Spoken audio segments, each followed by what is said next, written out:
everyone.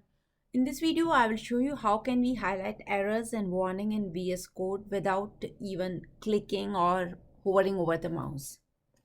So I'm on my VS Code and here you can see that there is a zigzag line which is red in color and it is showing some error whenever I'm hovering over. So let's assume you have hundreds or even thousands of line having zigzag line due to warning, or it could be due to error. So one thing to know what is going here is you can hover here and see that what's wrong. Another way is to go to a terminal window in the problem section and you can see the list of all the errors over here. Now this is quite cumbersome because you have to every time click here and then jump onto that particular area.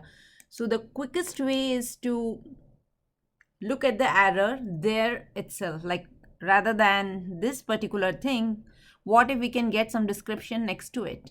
So let's have a look. How can we do that? We can go ahead and install an extension named ErrorLens.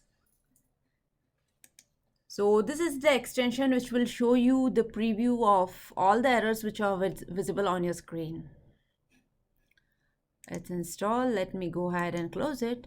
And now you can see that as soon as I have installed it, it quickly pointed and mentioned the error here itself. So in case of many errors in this entire page, I need not to go and hover over and see what's going on.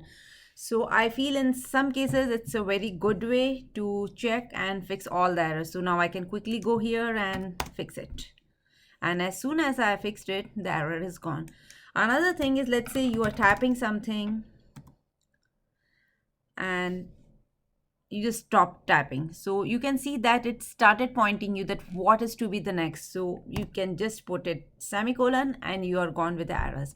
So that's how easy it is to use whenever you are having so many errors and warning in your application. I hope you enjoyed this short trick and thanks for watching.